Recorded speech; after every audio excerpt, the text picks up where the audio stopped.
Dukung dakwah ini terus mengudara. Kajian gratis ini berjalan atas izin Allah dan dukungan tulus dari Anda. Bersama kita sebarkan kebaikan seluas-luasnya. Yuk jadi bagian dari tim kebaikan kami dengan mendukung operasional dakwah. Jazakumullahu khairan kasiran. Bismillahirrahmanirrahim. Alhamdulillahirabbil alamin. Allahumma shalli wa sallim wa barik ala Muhammad wa ala ali Muhammad. Allahumma inna nas'aluka ilman nafi'a wa rizqan thayyiba wa amalan mutaqabbala. Allahumma sayyiban nafi'a, Allahumma sayyiban nafi'a, Allahumma sayyiban nafi'a. Allahumma iftah lana kulla khair wa yassir lana kulla umur. Allahumma ansuril mujahidin warhamil mustad'afin wa dammir a'da'ad din wa tmish ala amwalihim amin ya rabbal alamin. Alhamdulillah kaum muslimin rahimani wa rahimakumullah. Kajian ba'da maghrib yang biasa kita lakukan sebelum Ramadan kita lanjutkan kembali dengan harapan bahwasanya apa yang kita lakukan ini diterima oleh Allah Subhanahu wa taala sampai kita nanti mendapatkan husnul khatimah. Amin ya rabbal alamin. Karena para ulama mengatakan bahwasanya alamatul qabul al-hasanatu ba'dal hasanah. Salah satu tanda bahwasanya amal kita diterima oleh Allah, bahwasanya kita terus melakukan kebaikan demi kebaikan. Jadi tidak berhenti, istiqamah kita melakukan kebaikan sampai kita mendapatkan husnul khatimah insyaallah taala. Nah, pada pertemuan yang lalu sebelum Ramadan itu kita membahas ke Sunan Tirmidzi dan kita sudah sampai pada kitab yang ke-44 yaitu tentang tafsir Al-Qur'an yang diriwayatkan dari Rasulullah sallallahu alaihi wa alihi wasallam. Surat Al-Baqarah, Ali Imran sudah selesai kita bahas sampai pada surat Yusuf. Faqala al-muallif rahimahullahu taala babun babbaru wa min surati Yusuf, dan dari sebagian surat Yusuf ada ayat-ayat yang ditafsirkan oleh Nabi sallallahu alaihi wasallam. Di sini cuma ada satu hadis saja yaitu hadis 3116. Dari Abu Hurairah radhiyallahu anhu berkata, Rasulullah sallallahu alaihi wasallam bersabda, "Inna sesungguhnya Al-Karim orang yang mulia, Ibn Al-Karim putranya orang yang mulia, Ibnil Karim putranya orang yang mulia, Ibnil Karim putranya orang yang mulia adalah siapa? Nabi Yusuf putranya Nabi Ya'qub, putranya Nabi Ishaq, putranya Nabi Ibrahim alaihi salatu wassalam." Jadi hadis ini menafsirkan tentang siapa Nabi Yusuf alaihi salatu wassalam. Orang mulia, bin mulia, bin mulia, bin mulia sampai 4 kali. Kenapa disebutkan mulia? Karena Yusuf ini nabi, Yakub ini nabi, Ishak itu nabi, Ibrahim ini juga nabi. Sementara definisi Al-Karim, orang yang mulia, menurut Allah Subhanahu wa taala sudah disebutkan pada surat Al-Hujurat. Allah mengatakan inna akramakum indallahi atqakum. Sesungguhnya orang yang paling mulia di antara kalian di hadapan oleh Allah adalah orang yang paling takwa di antara kalian kepada Allah Subhanahu wa taala. Surat Al-Hujurat ayat 13. Nah, para nabi itu adalah orang yang paling takwa, Pak. Sehingga para nabi disebut sebagai Al-Karim, orang yang mulia. Orang yang paling mulia adalah yang paling takwa kepada Allah Subhanahu wa taala. Maka Nabi Yusuf ini menggabungkan dua kebaikan. Kebaikan takwa kepada Allah Subhanahu wa taala dan kebaikan nasab. Kalau seseorang hanya menggabungkan mempunyai kebaikan nasab saja tapi tidak memiliki ketakwaan kepada Allah, maka itu rendah di hadapan Allah Subhanahu wa taala. Misalnya seorang Gus, anaknya kiai, tapi ndugal dia, tidak mengikuti langkah bapaknya yang kiai. Itu rendah di hadapan Allah Subhanahu wa taala. Tapi kalau dia Gus bin Kiai, bin Kiai, bin Kiai, bin Kiai, dan dia orang yang bertakwa, itu baru mendapatkan kemuliaan di hadapan Allah Subhanahu wa taala. Karena dia menggabungkan dua kebaikan sekaligus, yaitu kebaikan takwa dan kebaikan nasab yang mulia. Kemudian Rasul sallallahu alaihi wasallam bersabda, "Walau dan kalaulah labithtu fis sijn, aku tinggal di dalam penjara, ma labitha Yusuf, seperti apa yang Nabi Yusuf tinggal padanya, yaitu bertahun-tahun. Thumma ja'anir rasul, kemudian datang kepada saya utusan itu, yaitu utusannya raja, ajabtu, niscaya saya akan mengijabai panggilan raja tadi." Artinya Nabi Muhammad sallallahu alaihi wasallam takjub dengan kesabaran Nabi Yusuf. Sudah bertahun-tahun di penjara, kemudian dipanggil oleh raja lewat utusan raja, tapi Nabi Yusuf masih tetap mau tinggal di dalam penjara. Dia tidak mau keluar sebelum namanya dibersihkan dulu. Karena kalau beliau keluar, namanya belum dibersihkan, pasti nanti orang akan membicarakan keburukan beliau. Nah, beliau nggak mau, kupingnya mendengar keburukan nggak mau. Ya. Saya maunya keluar dari penjara, nama saya sudah bersih, orang sudah tidak ada lagi yang mengatakan saya akan menzinai istrinya Kitfir atau penguasa Mesir.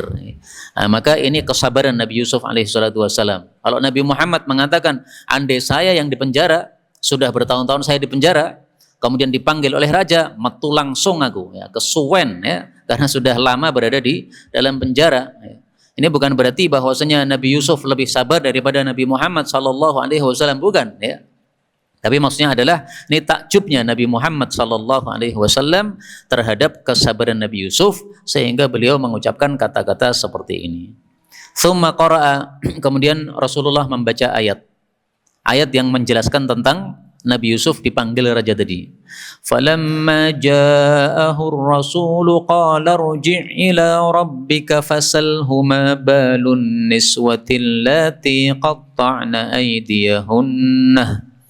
Maka tatkala datang kepada Nabi Yusuf utusan raja itu, maka Nabi Yusuf mengatakan, kembalilah kepada tuanmu. Nah, Rob di sini bukan Tuhan, ya, tapi tuan, ya. Rob itu maksudnya di sini adalah majikan kamu, yaitu rajamu. Fasalhu atau fasalhu, dua qiraah. Maka tanyalah kepada si raja tadi, apa kondisinya cewek-cewek yang mereka itu sudah memotong-motong tangan-tangan mereka. Yaitu ketika mereka melihat Nabi Yusuf berjalan, kemudian mereka takjub dengan kegantengan Nabi Yusuf sampai mereka potong tangan-tangan mereka. Mereka tidak sadar mestinya mereka itu mengupas buah, tapi malah mengupas tangan-tangan mereka. Saking gantengnya Nabi Yusuf alaihi salatu wassalam. Nah, kemudian setelah Nabi Yusuf dibersihkan namanya, sudah fix bahwasanya beliau tidak melakukan apa-apa, justru yang melakukan makar itu adalah para perempuan, termasuk juga istrinya Kitfir al-Aziz. Nah, baru kemudian beliau mau dikeluarkan dari penjara. Sampai di sini sudah selesai cerita tentang Nabi Yusuf alaihi salatu wassalam. Kemudian Rasulullah melanjutkan sabdanya lagi tentang nabi yang lain. Qala, beliau bersabda, wa rahmatullahi, dan semoga rahmat Allah, ala Lutin, untuk Nabi Lut alaihi salatu wassalam. In, sungguh, kana adalah Nabi Lut, layawi, sungguh dia itu berlindung, ila kepada ruknin syadidin, kekuatan yang kokoh. Idh qala, ketika dia mengatakan, qala law anna li bikum quwwatan aw awi ila ruknin syadid. Qala, berkata Nabi Lut, law anna li bikum quwwatan, kalaulah bahwasanya bagi saya ada kekuatan untuk melawan kalian, maka alangkah bagusnya hal itu. Atau awi, saya bisa berlindung, ila ruknin syadid, kepada kekuatan yang kokoh. Nah, di sini Nabi Muhammad sallallahu alaihi wasallam semacam menyayangkan Nabi Lut alaihi salatu wassalam. Kenapa Nabi Lut malah menyebutkan ruknin syadid, kekuatan yang kokoh, yaitu kaumnya yang kuat, kaumnya yang kokoh. Kenapa tidak ingat kepada Allah saja? Sehingga cukup Nabi Lut mengatakan au awi ilallah, tidak usah menyebutkan selain Allah subhanahu wa ta'ala. Jadi kalau kita itu sakit misalnya langsung ingat dokter, ya itu kurang bagus, Pak. Kalau sakit langsung ingatnya kepada Allah, dokter itu nomor 2. Kita sakit langsung ingat kepada obat, langsung ingat kepada apotek, itu kurang bagus. Memang kita datang ke dokter itu kita tetap meyakini yang ngasih kesembuhan Allah, tapi ingatnya langsung ke dokter, nah itu kekurangan. Mobil mogok macet langsung ingat kepada bengkel, itu kan biasanya kita begitu kan. Itu coba diubah ya. Mobil mogok ingat pertama langsung Allah, bengkel itu nomor 2, Pak. Motor gembos bocor ingat kepada tambal ban, itu nomor 2. Yang pertama langsung ingat kepada Allah subhanahu wa ta'ala. Jadi macet, bocor, langsung inna lillahi wa inna ilaihi raji'un. Allahumma ajurni fi musibati wa akhlif li khairan minha. Nah, baru kita cari kontak di mana ada tambal ban terdekat, di mana ada bengkel terdekat. Mestinya begitu. Nah, maka di sini disayangkan oleh Nabi Shallallahu Alaihi Wasallam kenapa Nabi Lut mengatakan ruknin syadid, kekuatan yang dahsyat. Kenapa tidak menyebutkan Allah saja? Tapi memang sebagian ahli tafsir mengatakan yang dimaksud oleh Nabi Lut dengan kata-kata ruknin syadid ini adalah Allah. Lah kenapa dia tidak mengatakan Allah? Karena kaumnya masih belum percaya kepada Allah. Nah, sehingga dia mengucapkan kata-kata yang dipahami oleh kaumnya. Yang dipahami oleh kaumnya apa? Ruknin syadid, yaitu kaum yang kuat, keluarga yang kuat. Tapi saya lebih suka tafsiran yang pertama, bahwasanya ruknin syadid yang dimaksud ya bukan Allah Subhanahu wa taala. Kalau yang dimaksud Allah, kenapa Nabi Muhammad sallallahu alaihi wasallam di sini mengkritik atau menyayangkan Nabi Lut alaihi salatu wasallam? Buktinya bahwasanya Rasulullah menyayangkan atau mengkritik Nabi Lut adalah beliau memulai dengan doa, wa rahmatullahi ala Lutin. Semoga Allah merahmati Nabi Lut. Ini tanda bahwa Nabi Muhammad sallallahu alaihi wasallam mengkritik beliau. Jadi kritik yang sopan itu dimulai dengan doa. Kritik yang sopan dimulai dengan apa? Doa. Fihi, di dalam hadis ini ad-doa, doa qabla, sebelum an-naqd atau at-ta'qib, sebelum mengkritik. Jadi sebelum mengkritik, hendaklah kita mendoakan dulu orang yang kita kritik. Maka ini adalah kritikan yang sopan. Sebagaimana Allah Subhanahu wa taala menyebutkan di dalam surat At-Taubah ayat 43, Allah mengkritik atau mengkoreksi Nabi Muhammad sallallahu alaihi wasallam dengan mengatakan afallahu anka, semoga Allah memaafkan kamu wahai Nabi Muhammad. Nah, didoakan dulu, baru setelah itu dikritik. Ya, kritikannya apa? Lima adzinta lahum, kenapa engkau wahai Nabi Muhammad memberikan izin kepada orang-orang munafik yang izin dari perang, hatta yatabayyana lakal ladzina shadaqu wa ta'lamal kadzibin, sampai jelas siapa yang jujur, siapa yang dusta, baru dikasih izin. Jangan cepat-cepat ngasih izin. Nah, maka dikritik oleh Allah Subhanahu wa taala, tapi sebelum dikritik didoakan dulu oleh Allah Subhanahu wa taala. Afallahu anka. Nah, di sini sebelum dikritik Nabi Lut didoakan semoga dirahmati Allah Subhanahu wa taala. Maka saya ingin mempraktekkan cara seperti ini, ya. Saya hari ini akan mengkritik teman-teman saya yang masih mau menyetel musik pada waktu walimahan.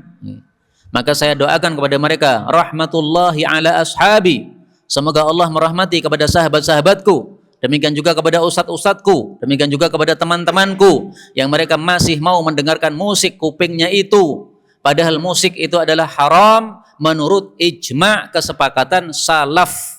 Salaf itu siapa? Sahabah, tabi'in, tabi'ut tabi'in. Yang membolehkan musik itu generasi setelah salaf.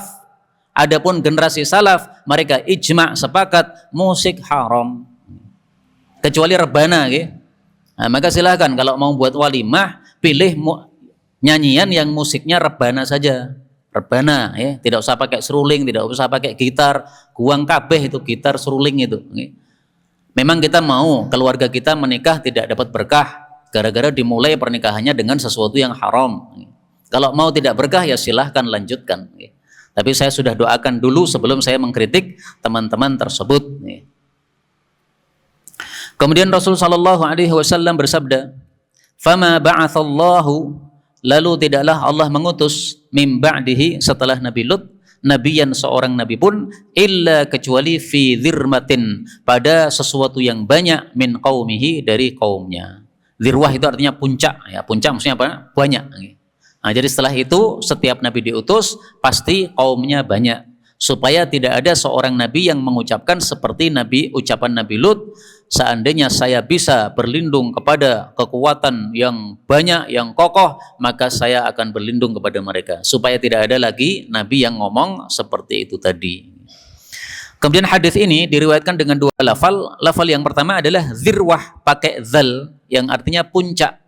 Tetapi yang sahih menurut Syekh Albani adalah riwayat yang kedua, yaitu ma ba'atsallahu, tidaklah Allah mengutus ba'dahu setelah Nabi Lut nabiyan seorang nabi pun illa kecuali fi sarwatin, pada yang banyak min qaumihi, dari kaumnya banyak ya, bukan kaum yang kecil. Jadi marganya marga yang banyak.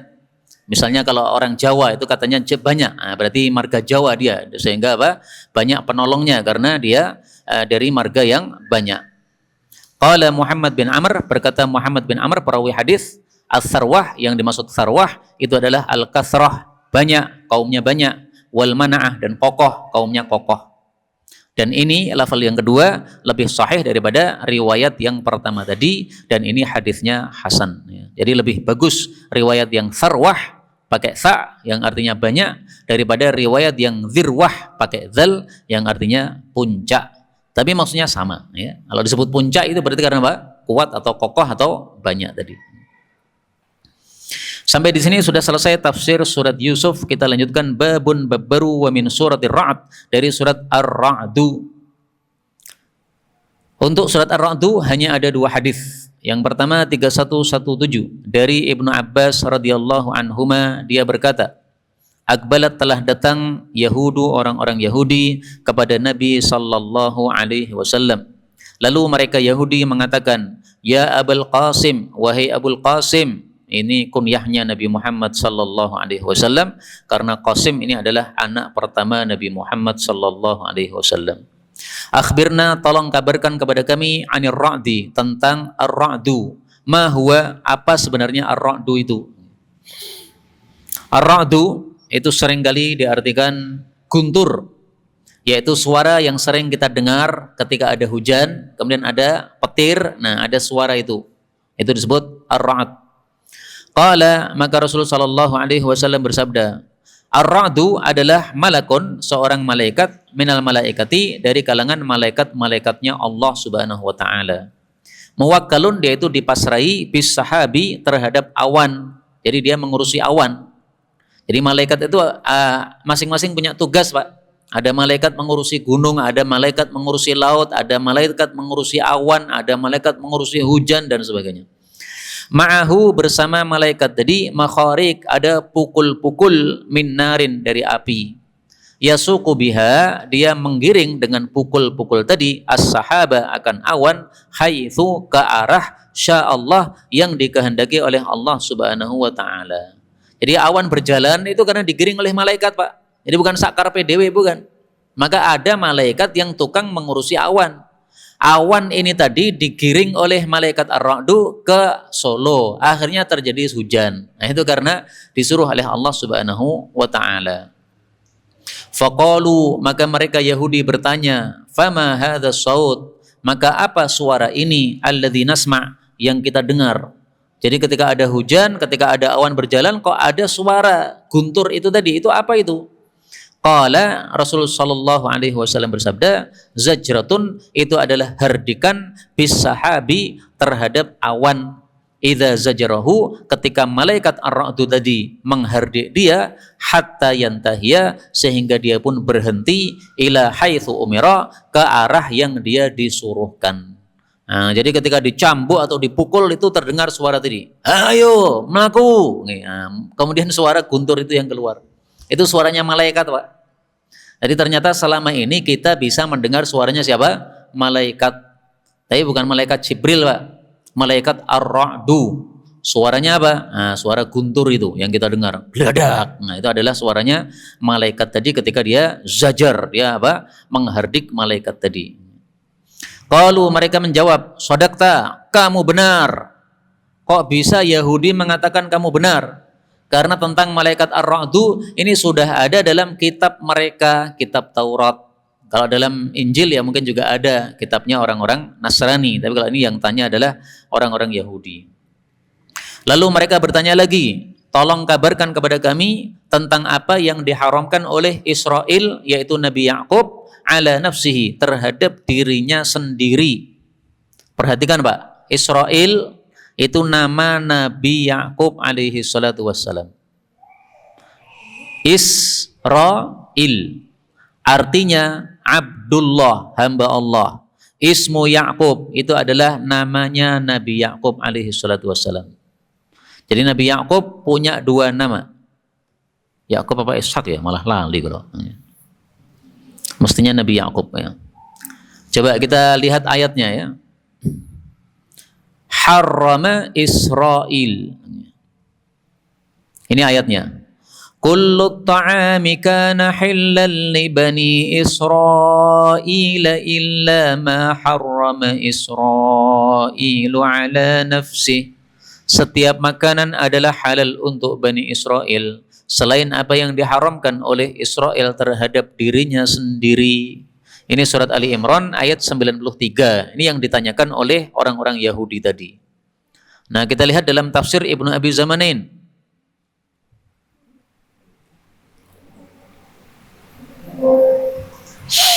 Wa kana alladhi harrama Israil ala nafsihi, dan yang diharamkan oleh Israel terhadap dirinya sendiri adalah luhumal ibil, daging onta. Wa qala ba'duhum albanaha. Nah, sebagian ulama mengatakan bukan dagingnya onta, tetapi yang dimaksud adalah susunya onta. Nah, kalau kita gabungkan ya berarti dua-duanya ya. Daging onta dia haramkan untuk dirinya sendiri dan susu onta dia haramkan untuk dirinya sendiri. Nah, dalam tafsir Jalalain disebutkan Israil Ya'qub. Yang disebut Israil itu adalah Nabi Ya'qub alaihi salatu wassalam. Wa huwal ibil, dia mengharamkan terhadap dirinya onta. Onta berarti dagingnya sama susunya. Kenapa? Lamma hasala lahu irqun nasa, ketika dia mengalami satu penyakit, yaitu penyakit irqun nasa. Irqun nasa itu adalah di panggulnya sini ada uratnya yang sakit.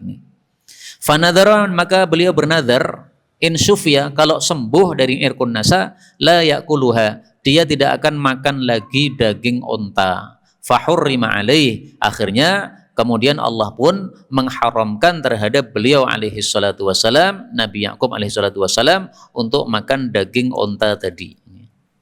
Nah, maka inilah yang ditanyakan oleh orang-orang Yahudi tentang apa yang diharamkan oleh Nabi Ya'qub alaihi salatu wassalam terhadap dirinya sendiri.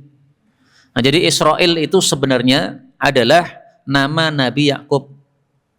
Sehingga kalau kita menyebut Israel yang sekarang ini, lebih bagusnya ya jangan Israel, karena sebenarnya Israel itu adalah Nabi Ya'qub alaihissalatu wassalam. Pakai nama Israel bolehlah, atau Isriwil lebih bagus lagi. Karena kalau Israel itu sebenarnya hampir sama kan, Isra, karena Ra bisa dibaca dengan tipis menjadi Ra. Il dibaca L, ya mirip, sama sebenarnya. Ya. Kalau Isriwil sudah kita ubah ya dari bentuk asalnya. Qala Nabi Muhammad sallallahu alaihi wasallam bersabda, ishtaka, beliau itu sakit irqun nasa, yaitu sakit irqun nasa tadi ya, satu urat yang ada di panggul yang sakit. Falam yajid syai'an, maka beliau tidak mendapati sesuatu yulaimuhu, yang cocok untuk beliau, illa luhumal ibil, kecuali daging-daging unta, wa albanaha, dan juga susu-susu unta. Falidzalika, karena itulah haramaha, beliau mengharamkannya. Jadi kalau dalam hadis ini malah justru yang cocok dengan irqun nasa itu adalah daging onta dan susu onta. Nah, kalau yang dalam Jalalain tadi beliau bernazar, kalau saya sembuh maka saya tidak akan makan lagi susu dan daging onta ini. Jadi semacam ada sedikit kontradiktif tentang kisahnya tersebut. Tapi nggak ada masalah. Yang penting kita tahu tafsirnya tadi. Kalau mereka mengatakan sodakta, Anda juga benar, karena itu sudah ada dalam kitab suci mereka, yaitu kitab Taurat. Kaum muslimin rahimani wa rahimakumullah, dari hadis ini kita ketahui bahwasanya malaikat-malaikat Allah itu sebagiannya kita ketahui nama-namanya. Ada malaikat Jibril, ada malaikat Mikail, ada malaikat Israfil, ada malaikat Ar-Ra'du. Apa yang dilakukan oleh malaikat Ar-Ra'du selain menggiring awan ini? Nah, mari kita lihat ayatnya dalam surat Ar-Ra'du. Wa yusabbihur ra'du. Surat Ar-Ra'd ayat 13. Dan bertasbihlah malaikat Ar-Ra'du bihamdih, dengan memuji Allah Subhanahu wa taala. Wal malaikah, dan para malaikat juga bertasbih dengan memuji Allah, min khifatih, dari sebab takut kepada Allah Subhanahu wa taala. Nah, ini salah satu perbuatan malaikat ar-ra'du. Selain menggiring awan-awan ini sesuai perintah Allah, juga bertasbih kepada Allah Subhanahu wa taala. Karena itu sebagian sahabat Nabi kalau mendengar guntur tadi itu, mereka kemudian mengucapkan subhanalladzi yusabbihur ra'du bihamdihi. Maha suci Allah yang malaikat ar-ra'du saja juga bertasbih memuji Allah Subhanahu wa taala. Ini adalah doanya sebagian sahabat Nabi sallallahu alaihi wasallam, ya, bukan doa dari Nabi Muhammad sallallahu alaihi wasallam.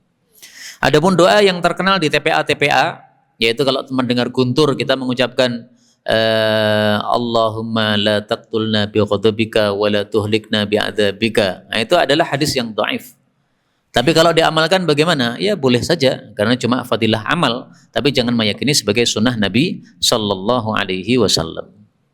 Berikutnya 3118 dari Abu Hurairah radhiyallahu anhu dari Nabi sallallahu alaihi wasallam tentang kalam Allah pada surat Ar-Ra'du, wa nufaddilu ba'daha 'ala ba'din fil ukl, dan kami melebihkan sebagian bumi atas sebagian yang lain dalam hal rasa.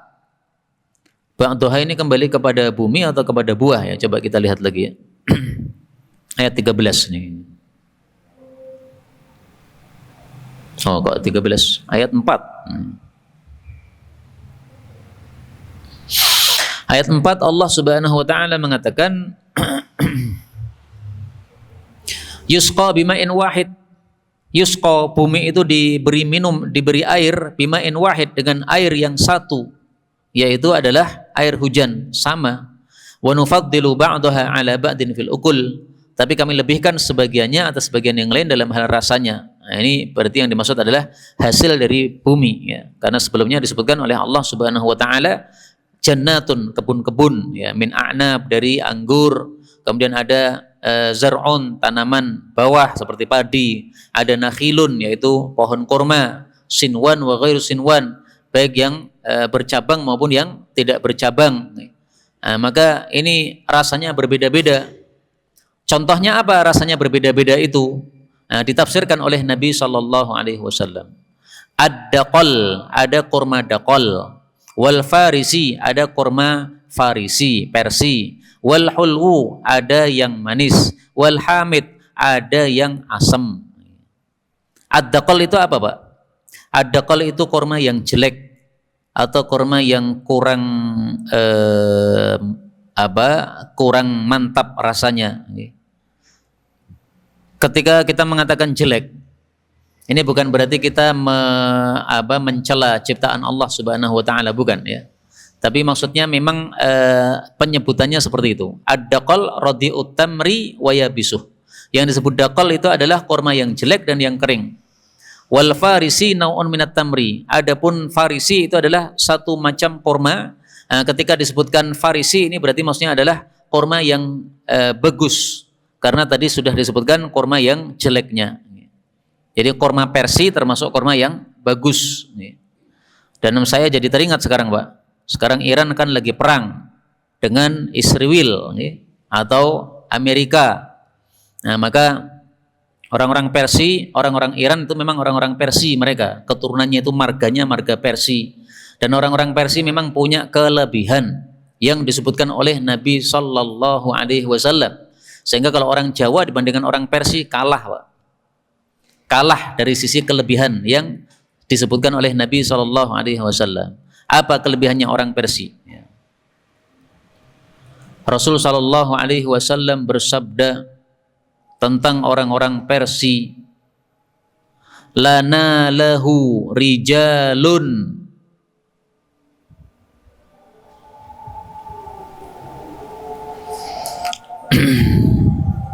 minal faris, min faris, lafalnya saya agak lupa. Nah, ini Rasul sallallahu alaihi wasallam bersabda, "Lau kanal imanu 'inda thuraya", seandainya iman itu ada di bintang Soraya, tinggi sekali, jauh. latanawalahu rijalun min Faris, sungguh pasti akan bisa digapai oleh orang-orang dari Persia. Hadis muttafaqun alaih. Kenapa beliau mengatakan seperti ini, Pak? Sababul wurudnya apa? Sababul wurudnya adalah orang Persia yang masuk Islam dari jauh sampai ke Madinah untuk bisa masuk Islam. Siapa dia? Salman Al-Farisi. Jadi orang-orang Iran itu yang asli Persia, bukan orang yang pendatang, itu keturunannya marganya Salman Al-Farisi.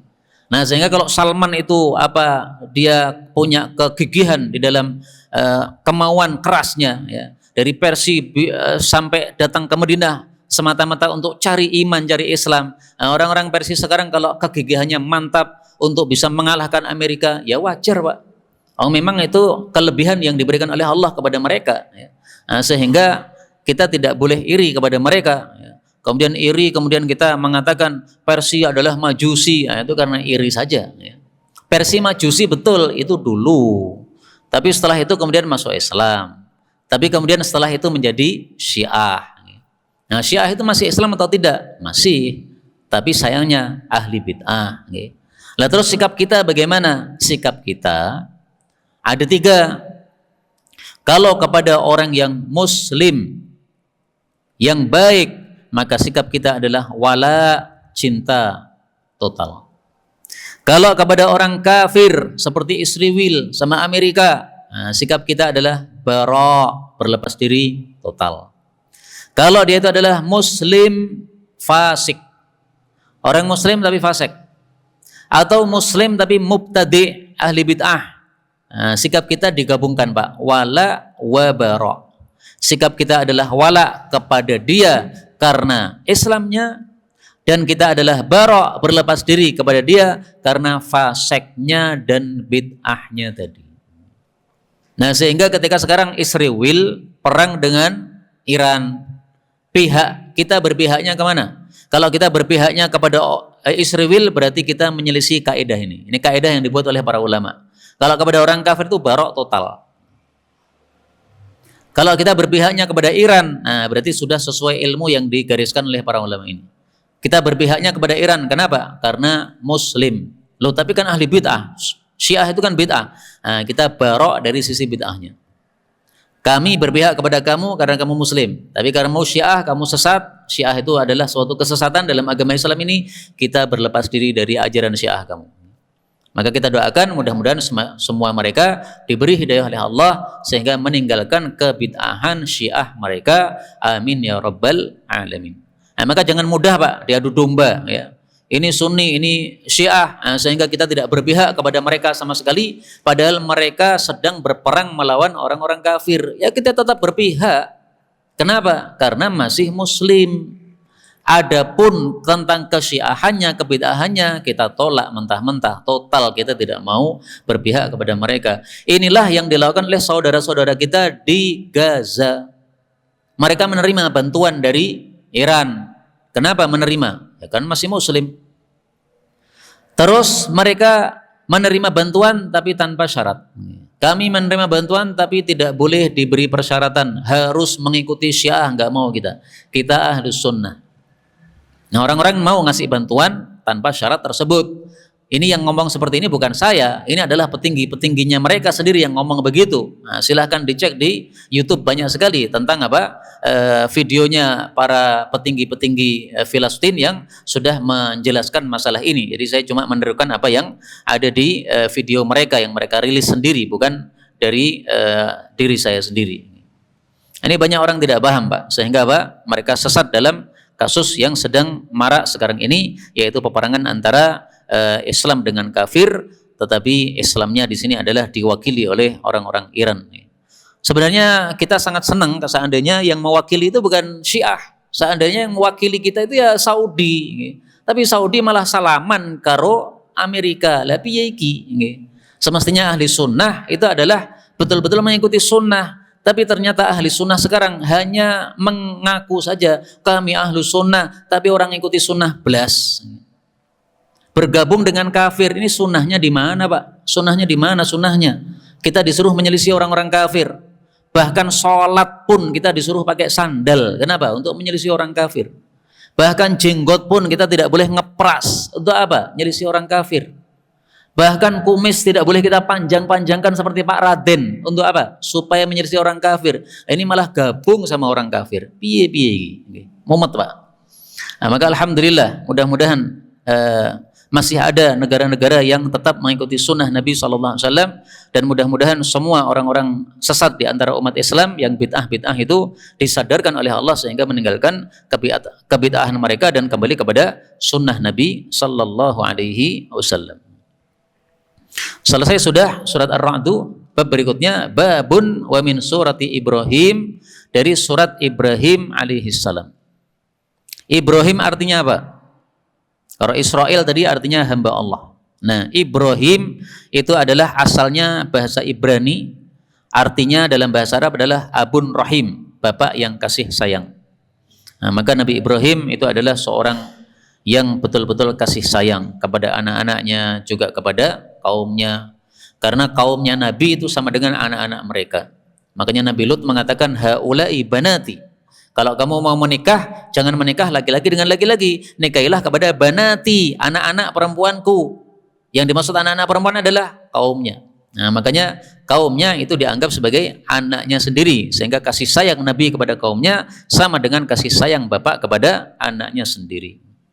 Hadis 3119 dari Anas bin Malik radhiyallahu anhu, dia mengatakan, utia didatangkan kepada Rasulullah sallallahu alaihi wasallam bikina'in, dengan satu wadah, alaihi, di atas wadah tadi, rutabun, ada kurma rutab.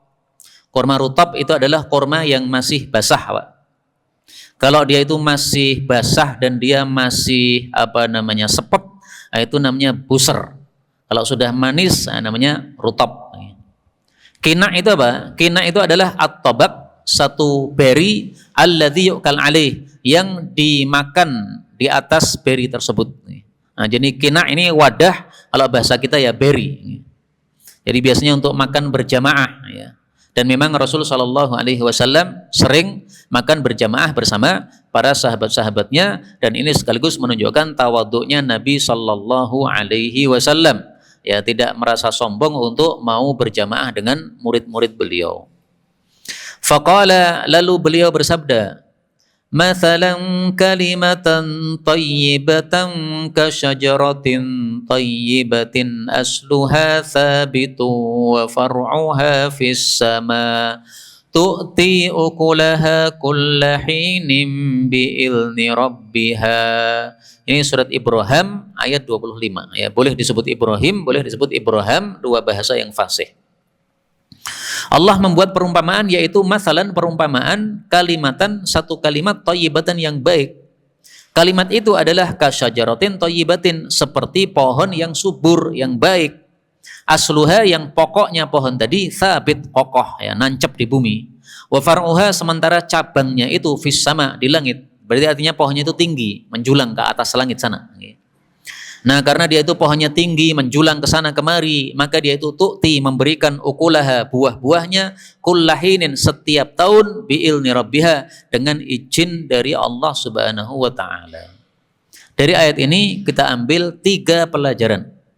Pelajaran pertama, bahwasanya membuat perumpamaan supaya perumpamaan itu lebih mudah dipaham, ini adalah termasuk satu sunnah yang dilakukan oleh Allah dan dilakukan oleh Rasulullah sallallahu alaihi wasallam.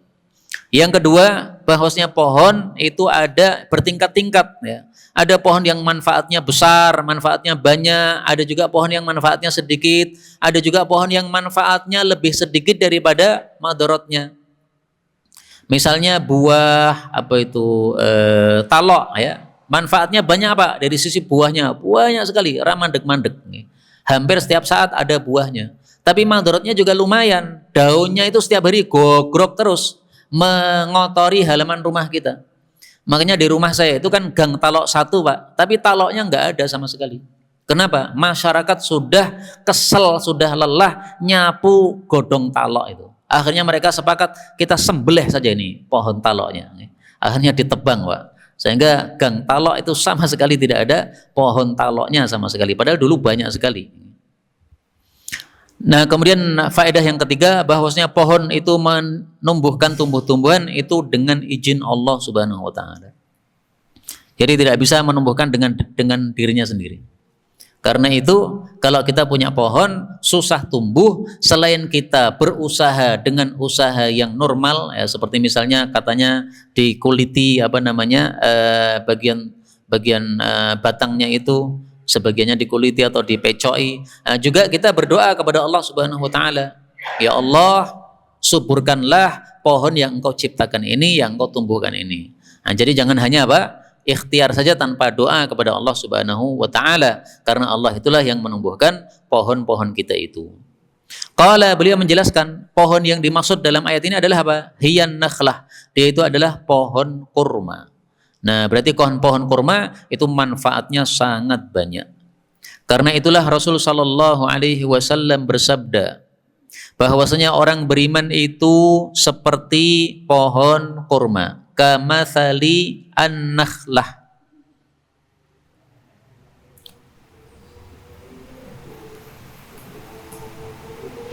Rasulullah bersabda, mathalul mu'min, perumpamaan orang beriman, mathalun nakhlah, seperti pohon kurma. Ma akhadta minha min syai'in, apapun yang kamu ambil dari pohon kurma, nafa'aka, itu ada manfaatnya untuk kamu. Daunnya bermanfaat, rantingnya bermanfaat, kulitnya bermanfaat, bijinya bermanfaat, akarnya bermanfaat, semua. Nah, orang beriman juga semestinya begitu. Orang beriman punya harta, hartanya bermanfaat, punya ilmu, ilmunya bermanfaat, punya jabatan, jabatannya bermanfaat, punya waktu, waktunya bermanfaat, bisa ngomong, ngomongnya bermanfaat, ya apapun yang dimiliki olehnya maka bermanfaat, mendatangkan pahala dari Allah Subhanahu wa taala. Kemudian beliau melanjutkan ayatnya, wa mathalu kalimatin khabithatin kasyajaratin khabithatin ijtussat min fawqil ardi ma laha min qarar. Dan perumpamaan suatu kalimat yang jelek itu seperti pohon yang jelek yang dia dicabut dari atas muka bumi, tidak ada baginya itu dari kekokohan. Pohon apa itu? Rasulullah mengatakan hiyal hangdol, itu adalah pohon hangdol. Pohon hangdol nanti silahkan dicari di internet kayak apa bentuknya, karena saya belum sempat menampilkan gambarnya di sini. Mestinya saya tampilkan di sini ya, suratul hangdol ya, bentuknya pohon hangdol. Ya, karena saya lupa, belum saya siapkan. Intinya pohon ini adalah pohonnya pahit, Pak. Jadi manfaatnya nggak ada orang mau menggunakan pohon hangdol ini saking pahitnya. Saking pahitnya itu tidak ada hama yang mau menyerang dia karena tidak mau mendapatkan pahitnya tadi. Nah, kalimat yang baik di sini maksudnya adalah kalimat la ilaha illallah. Sehingga kalimat la ilaha illallah itu kalau ada pada seseorang dan dia betul-betul meyakini ucapan la ilaha illallah, itu dia pasti akan banyak memberikan manfaat kepada orang lain. Kalimatin thayyibah itu adalah apa? La ilaha illallah. Adapun kalimatin khabithah, kalimat yang buruk, itu adalah apa? Kebalikan dari la ilaha illallah, yaitu asyirik. Kalimat syirik, haleluya dan sebagainya, itu adalah kalimat syirik. Tidak ada manfaatnya sama sekali, bahkan nanti akan menjerumuskan orangnya ke dalam neraka. Na'udzubillahi min syarri dzalika. Hadis terakhir nggih. Sebenarnya kita sudah sholat isya, Pak. Sehingga pengajian sampai jam 12 malam juga bisa ini, nggih. Tapi tidak mungkin. Yang ngomong tidak akan kuat, kemudian panjenengan yang mendengarkan juga tidak akan kuat. Satu hadis lagi, 3120. Dari Bara radhiyallahu anhu, dari Nabi sallallahu alaihi wasallam tentang kalam Allah Ta'ala pada surat Ibrahim ayat 27. Yuthabbitullahu alladhina amanu bil qawli tsabiti fil hayatid dunya wa fil akhirah. Yuthabbitu, Allah mengokohkan, alladzina amanu, orang-orang yang beriman, bil qauli tsabit, dengan perkataan yang kokoh, yaitu ucapan la ilaha illallah, fil hayatid dunya, baik ketika hidup di dunia, wa fil akhirah, dan juga ketika di akhirat. Nah, jadi qauli tsabit, ucapan yang kokoh, ini maksudnya apa? La ilaha illallah. Dengan sebab ucapan la ilaha illallah, maka kita bisa memiliki kekokohan di dalam kita iman kepada Allah Subhanahu wa taala dan juga di dalam kita menjalani kehidupan ini. Kalau orang tidak punya la ilaha illallah, itu sering, Pak. Kehidupan itu kemudian dia gugur di dalam kehidupannya. Misalnya dia punya utang, mumet akhirnya cari tali bunuh diri. Nah, itu nggak punya la ilaha illallah, Pak. Kalau punya la ilaha illallah, nggak mungkin cari tali bunuh diri. Sampaikan urusannya kepada Allah Subhanahu wa taala. Ya Allah, saya mumet ini ada masalah, tolong diselesaikan. Bukan cari tali kemudian menyelesaikan dengan cara gantung diri, bukan. Wa fil akhirah, dan juga di akhirat dia akan teguh dengan ucapan la ilaha illallah. Nah, yang dimaksud akhirat ini apa? Ini ditafsirkan oleh Nabi sallallahu alaihi wasallam. Yang dimaksud di akhirat ini adalah qala, beliau bersabda, fil qabr, yaitu di kuburan nanti. Nah, berarti kuburan itu sudah termasuk akhirat, Pak. Maka kehidupan ada dua, kehidupan dunia, kehidupan akhirat. Kehidupan dunia ini ketika nyawa kita masih bersama dengan tubuh kita, ini kehidupan dunia. Kehidupan akhirat itu ketika nyawa kita sudah lepas dari tubuh kita. Kita masuk alam kubur, itu sudah masuk akhirat. Dan ini disebutkan oleh Nabi sallallahu alaihi wasallam dalam hadis yang lain, riwayat Tirmidzi juga.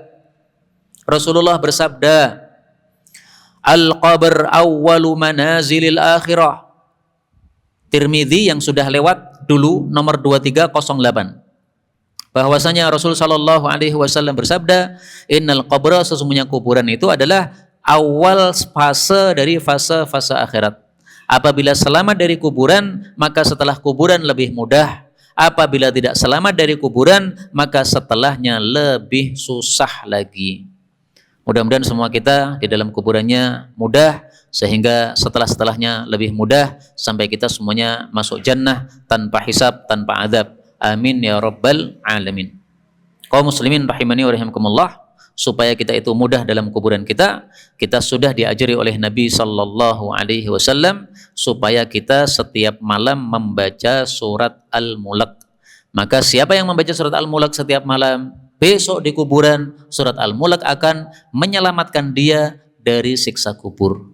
Nah, kalau selamat di kuburan, berarti setelahnya lebih mudah, lebih mudah, lebih mudah. Karena itu PR dari majelis ini, silahkan pulang ke rumah masing-masing, baca surat Al-Mulk. Fil qabr, di dalam kubur, diteguhkan oleh Allah dengan la ilaha illallah. Idza qila lahu, ketika dikatakan kepada dia oleh malaikat raqibun, malaikat siapa? Malaikat Munkar Nakir. Pertanyaannya 3. 1, man rabbuk, siapa pemeliharamu? Nah, kita ucapkan la ilaha illallah. Wa ma dinuk, apa agamamu? Kita ucapkan Islam. Wa man nabiyyuk, siapa nabimu? Kita ucapkan Nabi Muhammad sallallahu alaihi wasallam. Nah, jadi 3 pertanyaan dalam kubur yang terkenal ini dalilnya, Pak. Siapa? Apa? Siapa? Siapanya 2. Siapa pemeliharamu? Apa agamamu? Siapa nabimu? Sebenarnya pertanyaannya 4. Tapi hadis ini hanya menyebutkan 3. Yang pertanyaan keempat disebutkan dalam hadis yang lain. Setelah kita menjawab Nabiku Muhammad sallallahu alaihi wasallam, maka si malaikat ini masih bertanya lagi, ma daliluka, ya, dalilmu apa? Pertanyaannya saya lupa lafalnya bagaimana, tapi intinya ini, dari mana kamu tahu bahwa ini Nabi Muhammad? Kan kamu nggak pernah ketemu sama Nabi Muhammad sallallahu alaihi wasallam. Fotonya Nabi Muhammad kan nggak tersebar di tengah-tengah kita, Pak. Lah ketika kita ditanya, kemudian kita mengatakan ini adalah Nabi Muhammad sallallahu alaihi wasallam, nabiku adalah Nabi Muhammad, maka kita ditanya dari mana taunya? Ya, ma ilmuka, apa pengetahuan kamu? Dari mana kamu tahu? Nah, sehingga kalau kita tidak pernah belajar Quran, tidak pernah belajar hadis, dari mana kita bisa menjawab pertanyaan yang keempat ini? Kita bisa menjawab pertanyaan yang keempat ini kalau kita sudah pelajari Quran, kita sudah pelajari hadis Nabi sallallahu alaihi wasallam. Maka mari kita niatkan pelajari Quran, pelajari hadis Nabi sampai kita mendatangi ajal kita masing-masing. Wallahu taala alam bisawab. Walhamdulillahi rabbil alamin. Subhanakallahumma rabbana bihamdika asyhadu an la ilaha illa anta astaghfiruka wa atubu ilaik. Dukung dakwah ini terus mengudara. Kajian gratis ini berjalan atas izin Allah dan dukungan tulus dari Anda. Bersama kita sebarkan kebaikan seluas-luasnya. Yuk jadi bagian dari tim kebaikan kami dengan mendukung operasional dakwah. Jazakumullahu khairan kasiron.